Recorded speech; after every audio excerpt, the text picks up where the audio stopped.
Have you ever stopped in the middle of a busy day and asked yourself, am I truly happy? Or maybe you've wondered, what does it really mean to live a happy life? We rush through our daily routines, juggling work, relationships, and responsibilities. But how often do we pause to reflect on whether we're making the most of the life we have? Are we wasting precious moments on things that don't truly matter? Imagine this. You're driving on the way to work, stuck in traffic, frustrated because you're running late.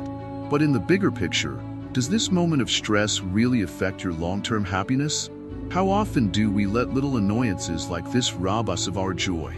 Welcome to Wisdom Woven, where we explore deep, meaningful ideas to help you live a better, happier life. If you're new to this channel, you might be surprised to hear that there are so many views on this channel, but only 0.2% subscribe. So, before we dive further, please take a moment to like, comment, share, and subscribe to our channel. Your support helps us bring more valuable insights to you, and trust me, you won't want to miss what's coming next. Now, let's talk about why we should not waste our happy lives. Many of us spend years chasing things that don't contribute to real happiness. We seek more money, more recognition, more success, thinking these are the keys to fulfillment. But how often do we stop to appreciate the happiness we already have in our lives? Buddhism teaches us that happiness isn't something we need to chase. It's already within us, waiting to be discovered. Buddhist teachings revolve around understanding the nature of suffering and realizing that much of our unhappiness comes from clinging to things that are temporary. The traffic we're stuck in, the job we complain about, even the material possessions we work so hard for. All of these are temporary. The problem isn't that these things exist, but rather that we let them control our happiness. One of the core principles in Buddhism is impermanence. Everything is constantly changing. When we learn to accept that, we begin to see that holding on to temporary things only brings us pain.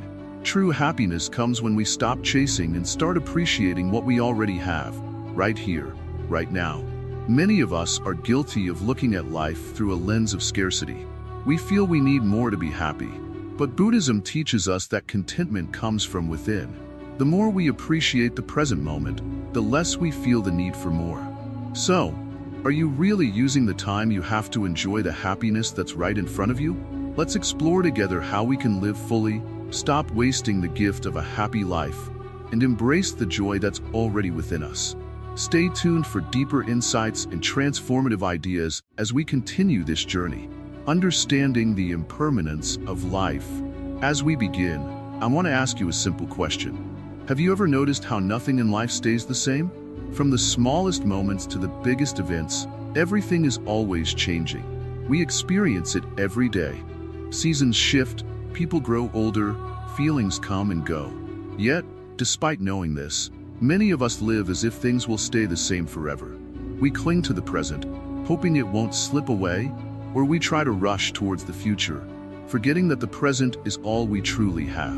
In Buddhism, one of the core teachings is impermanence, the understanding that everything in life is temporary. This idea is at the heart of many Buddhist teachings, and it's a powerful reminder of how we should live our lives.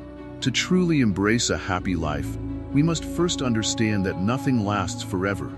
Not our joys, not our sorrows, not even our lives. Imagine you are holding a beautiful flower. In that moment, you admire its vibrant colors and sweet fragrance. But if you hold on to it too tightly, hoping it will always stay fresh and perfect, you'll eventually feel disappointment as it begins to wither and die. This is the nature of life. Just like the flower, every moment we experience is fleeting, and if we try to cling to it, we only create suffering for ourselves. Many people misunderstand this concept of impermanence and feel it means life is full of loss or that nothing matters. But that's not true. In fact, understanding impermanence makes life even more precious. When we realize that everything is constantly changing, we learn to appreciate the present moment more deeply. We become more mindful of the here and now, recognizing that this moment, right here, is unique and will never come again. Think about the relationships in your life. We often take the people we love for granted, assuming they will always be there. But what happens when they leave or circumstances change? If we didn't appreciate them fully while they were with us, we might feel regret later on. Understanding impermanence encourages us to love more deeply, to express gratitude more often, and to live in a way that honors the temporary nature of everything. Impermanence also teaches us not to get too attached to our difficulties and struggles. Have you ever had a bad day, where everything seems to be going wrong, and you think, this is never going to end? It feels like the world is closing in on you, and you can't see a way out. But eventually, things change. The bad day ends, and a new day begins. The problem that felt so overwhelming fades away. This is impermanence in action. Just as good moments pass, so do the challenging ones. This realization can bring us great relief. When we accept that our pain, sorrow, and frustrations are also temporary, we can face them with more courage and patience. We don't need to get trapped in the idea that things will always be difficult. Instead, we can remind ourselves that everything changes, and brighter days are always ahead. In our modern world, it's easy to get caught up in the idea of permanence. We build our lives around things we believe will last forever. Our jobs, our homes, our possessions, even our sense of self. But what happens when these things change? A sudden job loss, a broken relationship, or even aging can leave us feeling lost and uncertain. If we've tied our happiness to things that are impermanent, we're setting ourselves up for disappointment. That's why Buddhism encourages us to find peace and happiness from within, rather than relying on external things. When we place our happiness in things that are always changing, we are bound to feel unsettled. But if we develop an inner sense of contentment and understand that change is a natural part of life, we can remain steady, no matter what happens around us. Another important aspect of impermanence is how it helps us let go of unnecessary attachments. Think about the things you own. The gadgets, clothes, cars, or even money. How much time and energy do you spend worrying about these things? How much of your happiness depends on having them? The more we attach ourselves to material possessions, the more we suffer when we lose them, or when they don't bring us the satisfaction we expected. Impermanence teaches us to loosen our grip on these attachments. It doesn't mean we can't enjoy nice things or have goals, but it reminds us that they are not the source of true happiness. When we understand that everything is temporary, we learn to value experiences and relationships more than material things, because those are the moments that truly enrich our lives. And what about our own lives? Many of us live as if we'll be here forever, putting off things that matter most, telling people we love them, pursuing our passions, or simply living with joy. But impermanence reminds us that life is short, and we shouldn't waste time on things that don't truly matter. We shouldn't wait for the right time to start living fully, because the only time we have is right now. By embracing the idea of impermanence, we begin to live with more intention. We focus on what truly brings us happiness and peace. We let go of worries about the future, knowing that we can't control what's coming. Instead, we focus on making the most of the present moment. So, how do we bring the awareness of impermanence into our daily lives? It starts with mindfulness, paying attention to the little changes that happen around us every day. Notice how the weather shifts, how your mood changes, or how a conversation with a friend evolves. By becoming aware of these small moments of change, we begin to understand the bigger picture. We can also practice gratitude. When we recognize that everything is temporary, we start to appreciate things more deeply. The next time you enjoy a meal, take a moment to savor it fully, knowing that this specific meal will never happen again in the same way. When you spend time with loved ones, be present with them, because each moment with them is a gift. Lastly, we can use impermanence as a tool for letting go. When you feel overwhelmed by stress or worry, remind yourself that this moment, too, will pass. When you find yourself clinging to something that's causing you pain, reflect on how holding on is only prolonging your suffering. By letting go, you make space for new, positive experiences to come into your life. In conclusion, understanding impermanence is not about feeling sad that things change. It's about realizing that this very change is what makes life so beautiful. By embracing impermanence, we learn to appreciate the present moment more fully, love without holding back, and let go of the things that no longer serve us. We find happiness not in the things we cling to, but in the freedom that comes from accepting the natural flow of life. As you move forward, remember this: nothing lasts forever, and that's a beautiful thing. Life is always changing, And within that change lies the key to true happiness. The nature of suffering. Insights from Buddhism. Suffering. It's something we all know, isn't it? From the moment we're born, life brings us all kinds of challenges. We face disappointment, pain, sadness, loss. No one is immune to these experiences. But here's the thing. How many of us have ever really stopped to ask ourselves, what is suffering and why do we experience it? Understanding suffering is one of the most important steps on the path to a happy life. Without this understanding, we might keep chasing things that won't bring us peace or joy. That's why, today, I'm going to share some insights from Buddhism to help us look at suffering in a whole new way. In Buddhism, suffering is called dukkha. The Buddha taught that dukkha is a part of life, and that it comes in many forms. There's the suffering of pain, when we get sick or lose someone we love. There's the suffering of change, when something we enjoy comes to an end, or when life doesn't stay the way we want it to. And there's the suffering of conditioning, the subtle, constant sense that life is never quite right, even when things are going well. Have you ever felt that? Like, no matter how good things are, something still feels a little off? That's dukkha too. Now, you might be thinking, okay, life has suffering, but what can I do about it? This is where Buddhism offers something truly powerful. The Buddha didn't just point out that suffering exists, he also showed us why we suffer and how we can overcome it. According to Buddhism, the root of suffering is attachment. We become attached to things, people, and experiences. We want them to last forever, to stay exactly how they are. But life doesn't work like that, does it? Everything changes. And when we cling to something that's bound to change, we set ourselves up for suffering. Think about it. When we're attached to material things, like a new car, a house, or money, we feel happy as long as we have them. But what happens when those things break, get lost, or fade away? We suffer because we've tied our happiness to something impermanent. The same thing happens with people. We form deep connections with others, which is beautiful. But when we become attached to the idea that these relationships will never change, we suffer when they inevitably do. Even with our own lives, we become attached to our bodies, our youth, our sense of identity. We cling to the idea that we'll always be the same. But we all grow old, and we all change.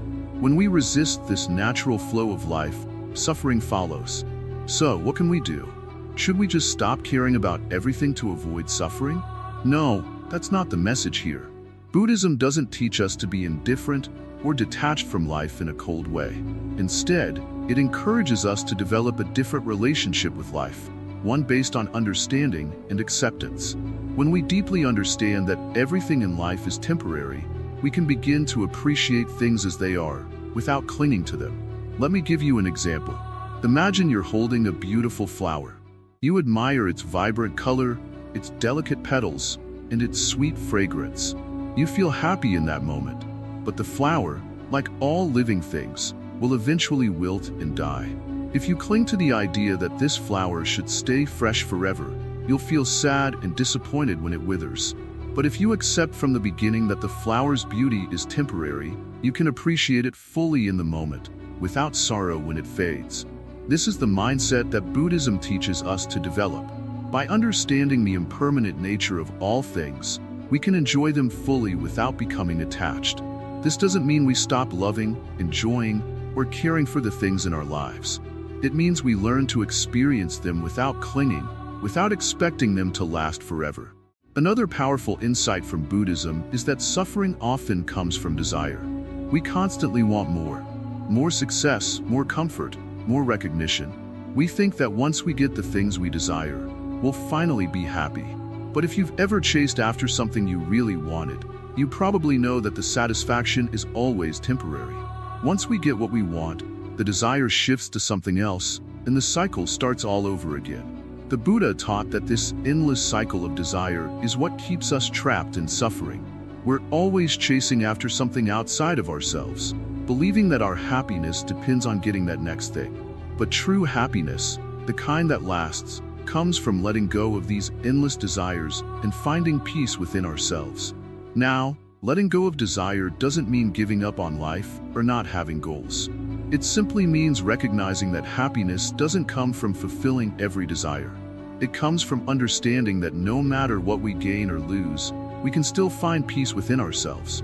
This is the essence of what Buddhism calls non-attachment, the idea that we can engage with life fully, enjoy its pleasures, and face its challenges without being controlled by our desires or fears. So, how do we start to free ourselves from suffering? Buddhism offers a clear path: the Four Noble Truths. The first truth is that suffering exists. It's a part of life. The second truth is that suffering has a cause, our attachments and desires. The third truth is that we can overcome suffering by letting go of attachment. And the fourth truth is that there's a path to end suffering, known as the Eightfold Path. This path is a set of guidelines that help us live a balanced and mindful life, free from the cycle of desire and suffering. One of the most important steps in this path is mindfulness. When we practice mindfulness, we become aware of our thoughts, feelings, and actions in the present moment.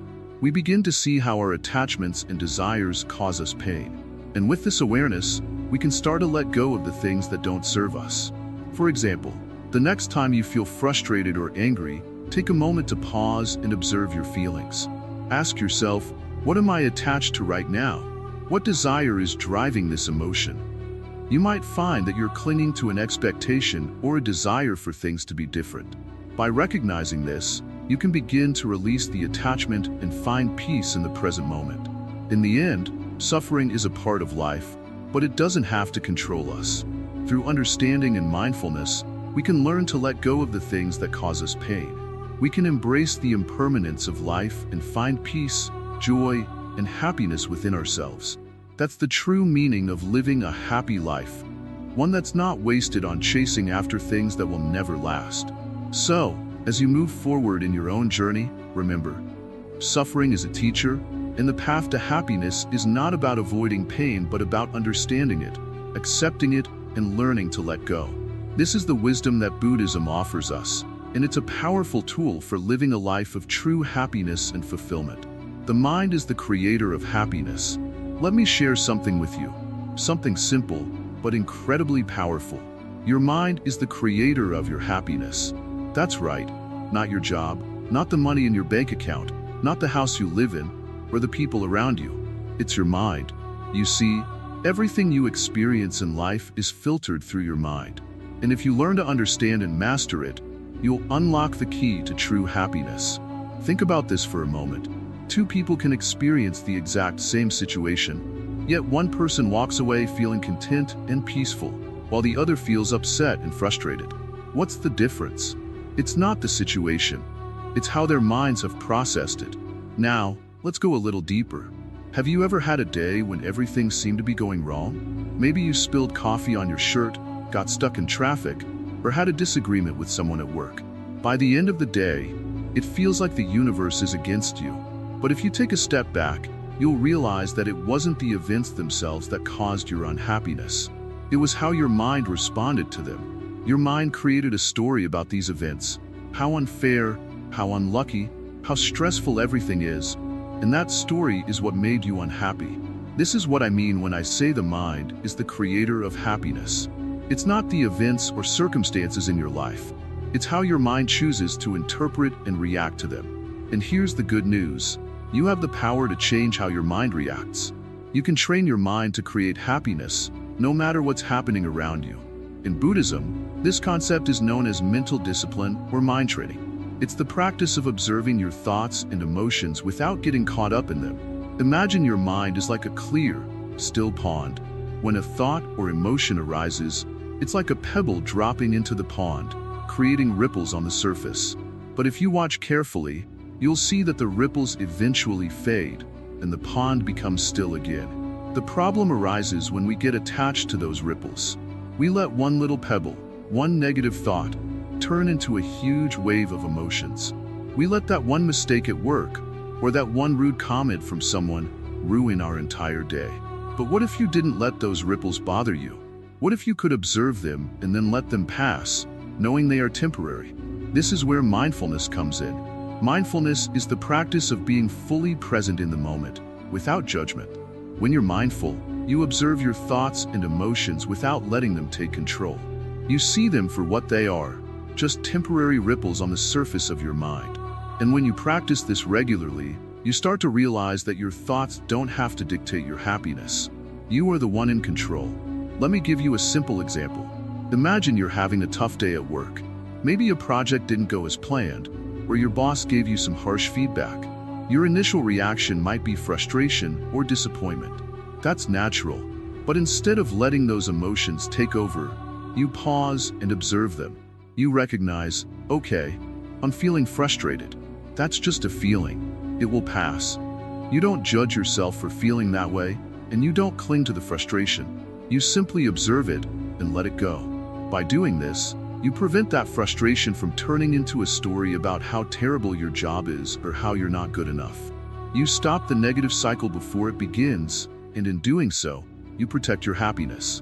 This is the power of mind training. It allows you to respond to life's challenges with calmness and clarity, instead of reacting with stress and negativity. But this isn't something that happens overnight. Training your mind is like training your body. It takes time, patience, and regular practice. Just like you wouldn't expect to run a marathon after your first day at the gym, you can't expect to master your mind after 1 or 2 mindfulness sessions. It's a gradual process, but with time, you'll notice the difference. One of the biggest obstacles to happiness is our tendency to dwell on negative thoughts. Have you ever noticed how quickly your mind latches onto something negative? Maybe someone said something hurtful to you, and you replay that conversation over and over in your head, letting it ruin your day, your week, or even longer. This is what the Buddha referred to as suffering, the endless cycle of clinging to negative thoughts and emotions, which keeps us trapped in unhappiness. But here's the thing, you don't have to live like that. You can break the cycle of suffering by changing the way you relate to your thoughts. Instead of letting negative thoughts take control, you can observe them, acknowledge them, and then let them go. This is the essence of mental freedom, the ability to choose your thoughts instead of letting them choose you. You might be wondering, how do I start training my mind? It all begins with awareness. The next time you notice yourself feeling unhappy or stressed, take a moment to pause. Instead of reacting automatically, ask yourself, what story is my mind creating right now? You'll be surprised at how often your unhappiness comes not from the situation itself, but from the story your mind is telling about it. Once you've identified the story, you can challenge it. Is it really true? Is there another way to look at this situation? Often, you'll find that your mind has exaggerated the problem, and when you let go of that story, you'll feel a sense of relief and peace. Another helpful practice is gratitude. When you focus on what you're grateful for, you shift your mind away from negative thoughts and toward positive ones. Gratitude doesn't mean ignoring the challenges in your life. It means recognizing that, even in difficult times, there are still things to appreciate. And when you make gratitude a habit, you'll find that your mind naturally creates more happiness. So, what's the takeaway here? Your happiness doesn't depend on external circumstances. It's not about having the perfect job, the perfect relationship, or the perfect life. It's about how your mind interprets the world around you. And the good news is, you have the power to change that interpretation. You can train your mind to create happiness, no matter what life throws your way. This is the essence of the Buddhist teachings. Happiness is not something you find outside of yourself. It's something you cultivate within, and the more you practice, the more natural it will become. Remember, the mind is incredibly powerful. It can be your greatest ally or your worst enemy. The choice is yours. Will you let your mind create suffering, or will you train it to create happiness? The path to happiness is right in front of you, and it all starts with mastering your mind. Take this journey one step at a time. Be patient with yourself. And remember, true happiness comes not from changing your circumstances, but from changing your mind. Gratitude and contentment, foundations of a fulfilling life. Let me share something with you today. Something very simple yet very powerful: gratitude. You may have heard this word many times, but have you truly understood its meaning? Gratitude is not just saying thank you when someone gives you something or when things go your way. Gratitude is a way of seeing the world, a way of living your life every single day. Think about this. When was the last time you felt truly thankful for something simple, like the air you breathe, the sun shining on your face, or the clean water you drink? We often take these things for granted, don't we? We get so caught up in our busy lives that we forget to pause and appreciate the small blessings that surround us. But here's the secret. These small things are actually the big things. These are the foundations of a happy, content life. In Buddhism, we are taught that gratitude is the key to contentment. Contentment is not about having everything you want. It's about being happy with what you have. It's about realizing that you already have enough. The more we focus on what we don't have, the more we feel that life is lacking. But when we shift our focus to what we do have, suddenly, we feel a sense of abundance, even if we have very little. Imagine waking up every morning and instead of thinking about what's missing, you start your day by thinking about what's already present in your life. You have a roof over your head, food to eat, people who care about you. Even if life is not perfect, you are still alive, and that in itself is a miracle. Just by practicing this simple shift in perspective, you can begin to cultivate a deep sense of contentment. Contentment doesn't mean you stop striving for improvement or growth. It means you stop needing more to feel whole. When you practice gratitude, you realize that everything you need for happiness is already within you. The external things, success, wealth, possessions, they can come and go, but your inner peace remains untouched.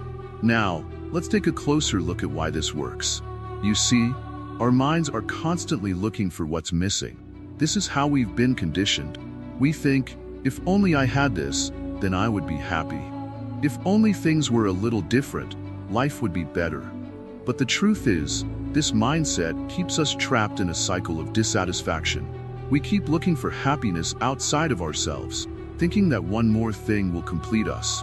But as soon as we get it, we move on to the next thing. It's a never-ending chase.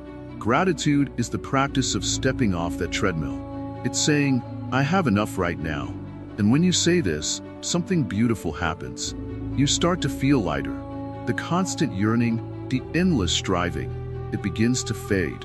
You realize that happiness is not something to be chased. It's something to be noticed, right here, right now. In Buddhist teachings, there is a concept called santosha, which means contentment. Santosha teaches us to be satisfied with what we have, rather than always seeking more. It encourages us to stop comparing ourselves to others, to stop thinking that we need to keep up with the world's endless demands.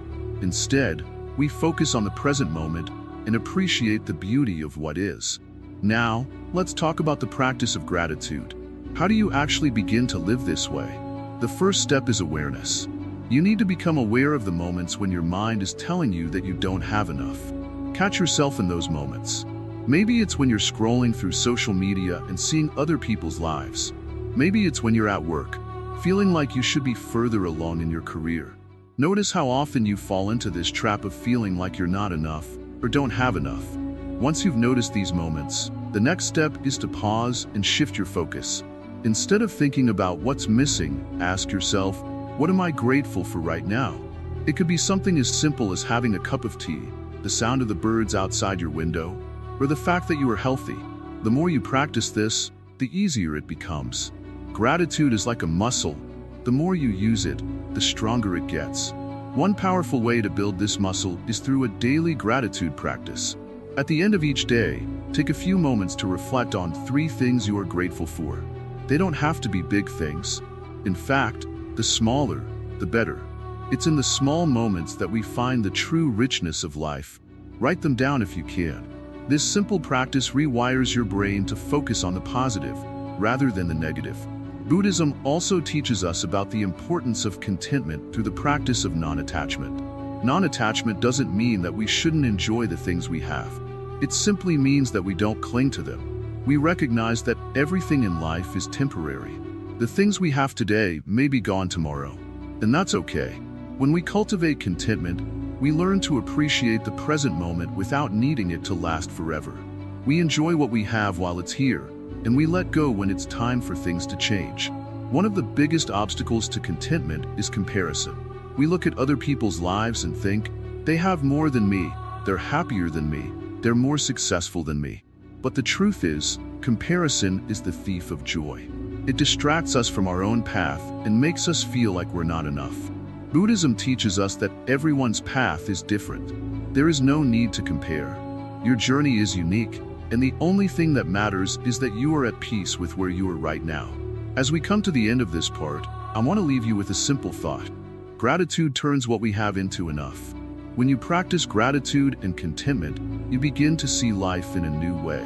You stop chasing after happiness and start living it.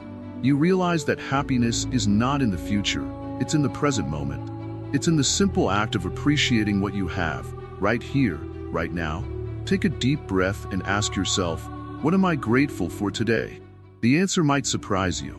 And the more you practice this, the more you'll discover that happiness is not something to be found, but something to be felt right here, right now. Mindfulness, living in the present moment. In the quiet of a still morning, when the world is just waking up, there is a simple truth that shines through the calm. This moment, right now, is all there truly is. As you breathe in the crisp air, feel the ground beneath you, and listen to the gentle hum of life, you begin to grasp the essence of mindfulness. Mindfulness is like sitting by a serene river, watching the water flow. The river doesn't hurry or resist. It simply moves with the current, embracing each moment as it comes. We too can learn from this river. Our lives are often cluttered with worries about the past and anxieties about the future. But the present moment is where life truly unfolds. Consider this. When you are fully present, drinking a cup of tea, savoring each sip, you taste the rich flavors and feel the warmth of the cup. When you are absorbed in the now, every experience becomes vivid and meaningful. In contrast, if your mind is scattered, thinking about past regrets or future plans, even the simple joy of a warm cup of tea can slip away unnoticed. Mindfulness, in its essence, is about being fully aware of where you are and what you are doing. It's about observing your thoughts and feelings without judgment. It's about experiencing life as it happens, not as you wish it to be or fear it might become. Imagine sitting quietly and observing your breath. With each inhale, you draw in the present moment. With each exhale, you let go of distractions. The teachings of Buddhism emphasize that much of our suffering arises from our inability to stay present. We dwell on what has been or worry about what might be, losing touch with the now. The present moment is where peace resides, yet we often overlook it, chasing shadows of what we perceive as better. When we practice mindfulness, we train ourselves to live in the present. This means letting go of regrets about the past and anxieties about the future. Each moment becomes a chance to experience life more fully without being clouded by unnecessary worries. Just like a flower blooms in its own time, we too must cultivate our own inner garden, appreciating each moment as it comes. Take a moment now to close your eyes and focus on your breath. Feel the rise and fall of your chest. Notice how your body feels, the sensations of touch and sound around you. This is mindfulness in action, simple, yet profound. It brings you back to the here and now, where life is happening. As you go through your day, try to bring mindfulness into your routine. Whether you're eating, walking, or simply sitting, be aware of each sensation and thought. By doing so, you anchor yourself in the present, and the moments become more vibrant and fulfilling. Life is a series of fleeting moments, each one a precious gift. When we live mindfully, we are not just existing. We are truly alive. We engage with each experience more deeply, and we discover a sense of peace that transcends the chaos of our busy lives. Remember, mindfulness is not about achieving a state of constant calm. It's about returning to the present moment again and again, as often as needed. It's a practice, a journey, and with each step, you uncover the beauty of the now. So, as you move through your day, embrace each moment with presence and awareness. Let go of the distractions that pull you away from the here and now. In doing so, you will find that your life becomes richer and more meaningful as you connect more deeply with the essence of each experience. In the simplicity of the present moment, you will discover a profound joy, an inner peace that has always been there, waiting for you to notice. This is the essence of mindfulness, living fully in the now, and in doing so, finding true contentment and happiness. Detachment, freeing yourself from worldly attachments. In the vast expanse of life, we often cling to many things, believing they will bring us lasting joy. Yet, the truth, as the Zen master teaches, is that clinging only brings suffering. Just as the river flows, we too must learn to flow without attachment, embracing the impermanence of existence. Imagine you are holding a cup of water. As long as you grasp it tightly, you are aware of its weight and feel its presence. But as you loosen your grip, the cup becomes lighter. The water remains, but the weight you felt was not the water itself. It was the grip you held. This simple example teaches us a profound lesson. The burden we feel is not in the things we hold, but in our attachment to them. The Zen master says, life is like a passing cloud. Cling to it, and it becomes a storm. Let it drift, and it remains a gentle breeze. This wisdom guides us to understand that our happiness should not depend on external things. Whether it is a person, a possession, or a goal, these are temporary. They come and go, and in their impermanence lies the truth of their nature. Let us consider the story of a Zen monk who was once asked how to achieve inner peace. The monk replied, "When you let go of your attachment to what you think will bring you happiness, you find peace in what already is." This simple yet profound teaching illuminates the path to detachment. The more we cling to things, the more we are tied to them. To find true freedom, we must let go of these bonds and embrace the present moment as it is. In Buddhism, the concept of detachment is often misunderstood. It does not mean to live a life devoid of passion or interest. Instead, it teaches us to enjoy life without letting our happiness depend on things that are beyond our control. When we are attached to outcomes, we set ourselves up for disappointment. But when we appreciate life as it unfolds, without clinging to specific results, we find a deeper, more enduring sense of joy. Think of a beautiful flower in the garden. You admire its beauty, but you know it will eventually wither and fade. Do you mourn its loss, or do you cherish its beauty while it blooms? The Zen master would advise us to savor the beauty of the flower in its present state, without holding on to the expectation of its permanence. In doing so, we learn to appreciate the moment, free from the sorrow of loss. Detachment is also about understanding the nature of desire. We often think that acquiring something new will bring us happiness. Yet, once we attain it, the pleasure fades, and we find ourselves seeking the next thing. This cycle of desire and acquisition keeps us in a constant state of dissatisfaction. By practicing detachment, we break this cycle and find contentment within ourselves, independent of external circumstances. To practice detachment, start by observing your attachments. Notice how they influence your emotions and decisions. Are you holding on to material possessions, relationships, or expectations? Recognize that these attachments, while they may bring temporary satisfaction, do not define your true happiness. By acknowledging their temporary nature, you begin to loosen your grip and allow yourself to experience joy in the present moment. Meditation is a powerful tool for developing detachment. In stillness, we confront our attachments and desires, seeing them for what they are, a passing breeze.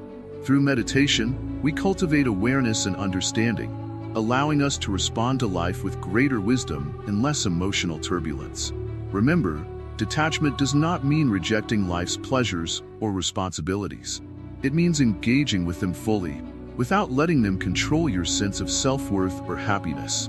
When you can appreciate the transient beauty of life without clinging to it, you find a profound sense of peace and freedom. In conclusion, freeing yourself from worldly attachments is a journey of inner discovery.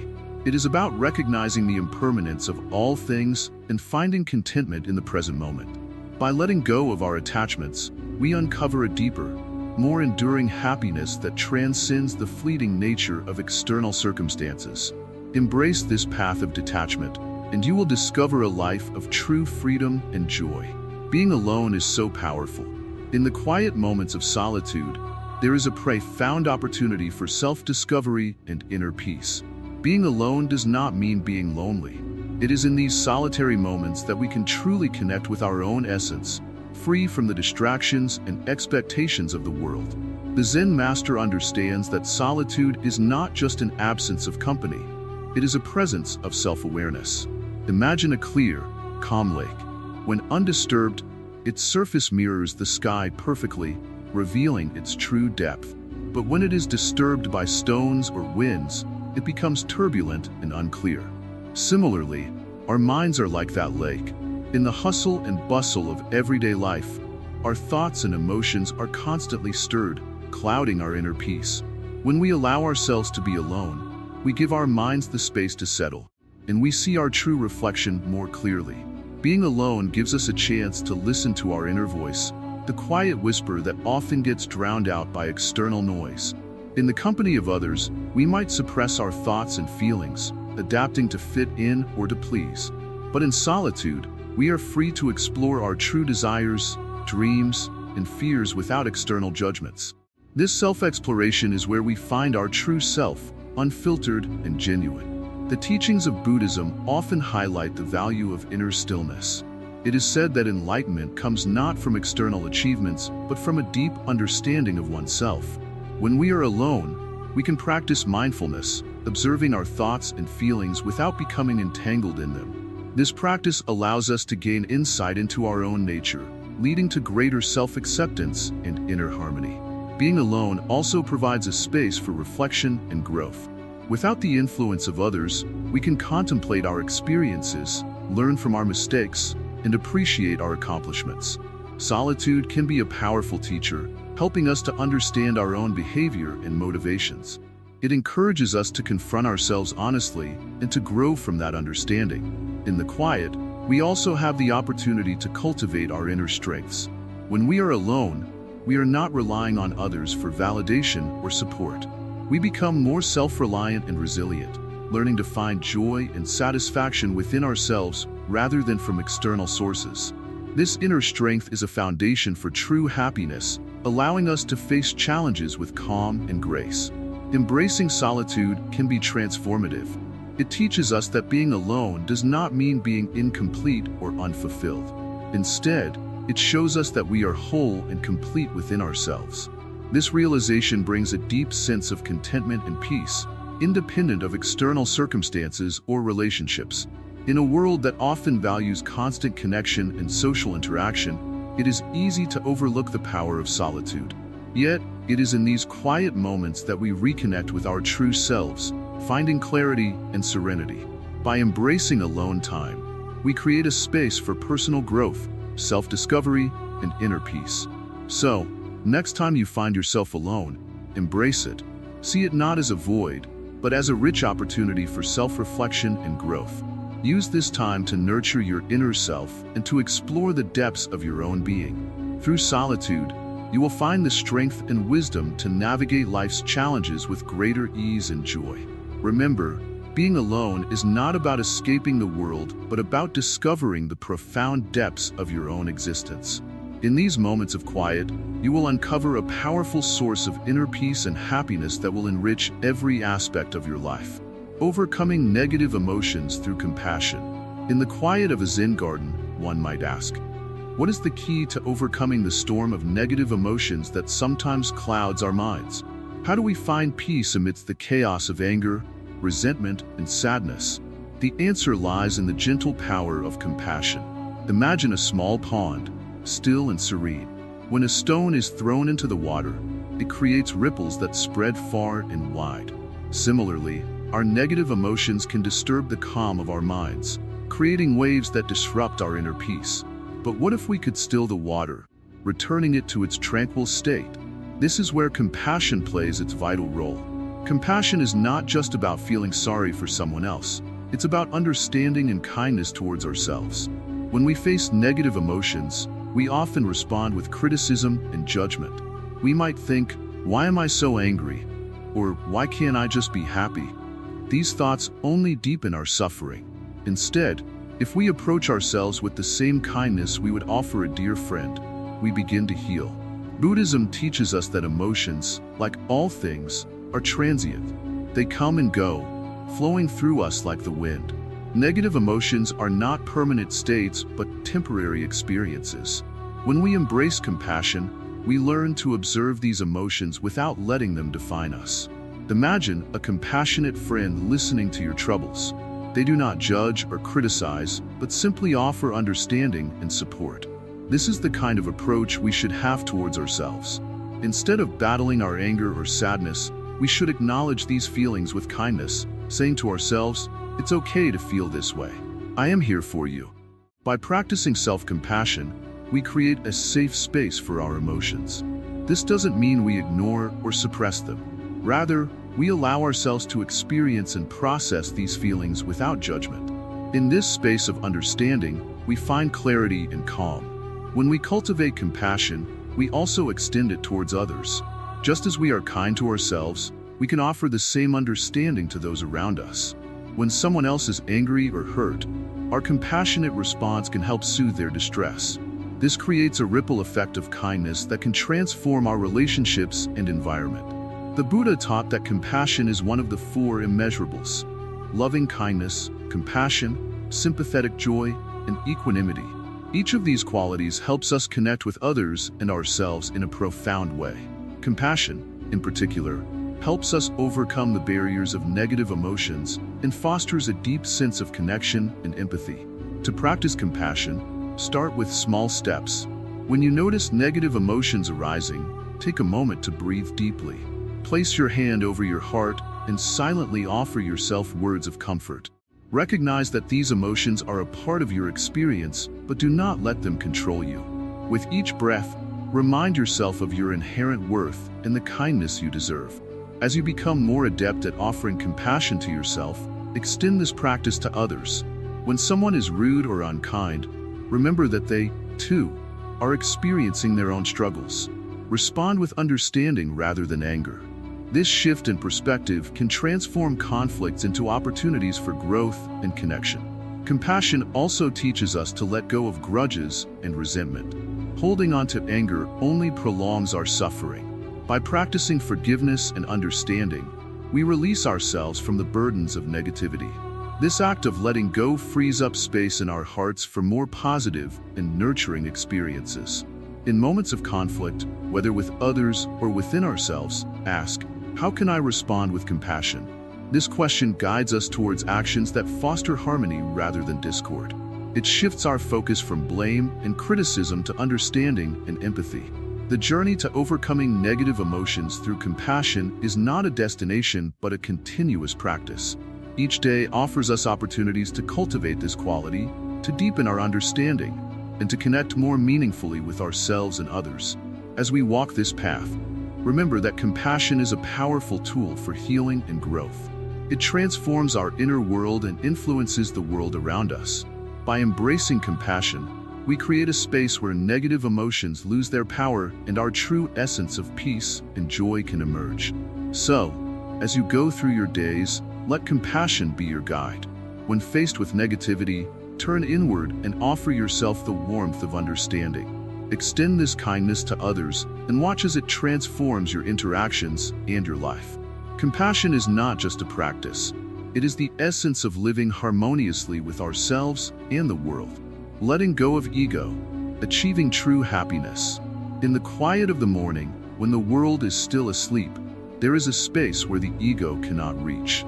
This space is pure, untouched by the noise of our daily lives. It is here that we find the essence of true happiness. Imagine a pond. When the water is calm, you can see clearly through to the bottom. But when it is stirred, the surface becomes murky and the depths are hidden. Our minds are like that pond. When our ego is at the surface, churning and disturbing, it clouds our vision and hides the clarity we seek. The ego is like a constant chatter in our minds, telling us who we should be, what we should have, and how we should act. It is the part of us that constantly compares, competes, and desires. It whispers, "You need more to be happy," or "You are not enough as you are." But in reality, this ego is a barrier to our true contentment. Buddhism teaches that the ego is a construct of the mind, a temporary illusion that keeps us bound to a cycle of dissatisfaction. It makes us chase after external validation and material success, which are fleeting and uncertain. True happiness, however, lies beyond these illusions. Let's consider the nature of the ego. It thrives on separation and distinction. It creates a sense of me versus them, us versus them, which fuels conflict and unrest. It is the ego that says, "I am better than you," or "I must prove my worth." But when we let go of these thoughts, we start to see that we are all connected, that we share the same essence. Think of a simple act like sharing a meal. When we eat together, the ego dissolves, and we are simply people enjoying food, conversation, and connection. The joy in these moments comes not from our status or possessions, but from our shared humanity. This is where true happiness resides, in the simple, unadorned experiences of life. To let go of the ego, we must first recognize its presence. It is often hidden in our ambitions, our fears, and our attachments. When we feel a sense of anxiety or discontent, it is a sign that the ego is at play. Becoming aware of these feelings allows us to see beyond them. Meditation is a powerful tool in this process. In meditation, we sit quietly and observe our thoughts without judgment. We notice how the mind drifts towards desires and worries, how it clings to past regrets and future anxieties. Through this practice, we begin to understand that these thoughts are not our true selves, but passing clouds in the sky of our awareness. Letting go of the ego does not mean abandoning our ambitions or desires. It means recognizing that these things do not define us. Our worth is not tied to our achievements or possessions, but to our inherent nature. When we see ourselves as more than the ego's creations, we find a deeper sense of peace. In daily life, practice humility. Humility allows us to approach life with an open heart, free from the constraints of ego. It means recognizing the value in others, listening with empathy, and acting with kindness. When we do this, the ego fades, and we connect with the essence of true happiness. Consider how you respond to challenges and successes. Does the ego take credit for your achievements and blame others for your failures? Or do you see these experiences as part of the flow of life, learning and growing along the way? The more we detach from the ego's need for validation, the more we can enjoy the simple pleasures of being alive. Remember, letting go of the ego is a journey, not a destination. It requires patience and practice. Each time we catch ourselves in the grip of ego, we have the opportunity to choose differently. We can pause, breathe, and shift our perspective from one of separation to one of unity. In this process, we find that happiness is not something we need to chase. It is already within us, waiting to be uncovered. When we let go of the ego, we allow ourselves to experience life as it is, in its purest, most authentic form. So, take a moment today to reflect on the role of the ego in your life. Notice where it shows up and how it affects your happiness. With each small step towards letting go, you move closer to the clarity and peace that come from living a life free from the constraints of ego. Embrace the simplicity of being. In this space, free from the ego's demands, you will discover the true essence of happiness, a journey toward a meaningful and happy life. In the quiet stillness of the morning, when the world is just waking up, there lies a profound truth waiting to be discovered. Life, in all its complexity, is a journey. It's not just about reaching a destination, but about the way we travel. Each moment is an opportunity, each breath a gift. As we approach the end of this exploration into living a happy life, let us reflect on what we have learned and how we can apply these insights to embrace a life of meaning and joy. The teachings of the Buddha offer us a gentle reminder. Life is fleeting. We are like a river, flowing continuously, never stagnant. To make the most of our time, we must understand that our happiness depends not on external circumstances, but on our internal state of being. It is within us, like a seed waiting to bloom. We must cultivate it with care, patience, and understanding. We began this journey by questioning the nature of happiness. We explored how often we let trivial matters cloud our joy and how important it is to appreciate the present moment. The teachings of Buddhism remind us that true happiness is found in simplicity and contentment. It is not about accumulating more, but about recognizing the abundance that already exists in our lives. Through mindfulness, we learn to live fully in the present. When we are mindful, we are aware of our thoughts and feelings without judgment. This awareness helps us to live in harmony with ourselves and the world around us. It allows us to see the beauty in the ordinary and to find joy in the simple act of being. We also explored the concept of detachment. In Buddhism, detachment is not about renouncing the world, but about letting go of our attachment to it. This means not clinging to material possessions, desires, or outcomes. When we detach, we free ourselves from the chains of craving and aversion. We find peace in accepting things as they are, without resistance or struggle. The Eightfold Path, The central teaching of Buddhism guides us toward a life of wisdom, ethical conduct, and mental discipline. It shows us that living a meaningful life involves right understanding, right intention, right speech, right action, right livelihood, right effort, right mindfulness, and right concentration. Each step on this path helps us to cultivate a life of harmony and balance. Compassion, another vital aspect of our journey, teaches us to care for others as we care for ourselves. When we act with compassion, we create a positive ripple effect that touches the lives of those around us. It helps us to overcome negative emotions and fosters a sense of connection and belonging. Karma, the principle of cause and effect, reminds us that our actions have consequences. By cultivating positive actions and intentions, we shape our future and contribute to a more harmonious world. Each act of kindness and each moment of understanding adds to our store of happiness. Letting go of ego is a profound step toward true happiness. Our ego often leads us to seek validation and approval from others, creating a cycle of dependence and dissatisfaction. By transcending ego, we embrace our true selves and find contentment in our inherent worth. As we conclude this exploration, remember that the journey toward a meaningful and happy life is ongoing. It is not about achieving perfection, but about making conscious choices each day. Embrace each moment with gratitude and openness. Recognize that happiness is not a distant goal, but a present reality, waiting to be experienced. Your path is uniquely yours, and every step you take is a step toward greater understanding and fulfillment. Embrace the lessons we've explored together and continue to seek wisdom and joy in your daily life. Thank you for joining us on this journey. As you move forward, may you find peace, happiness, and meaning in every moment. Let the wisdom we have shared guide you toward a life of profound joy and contentment.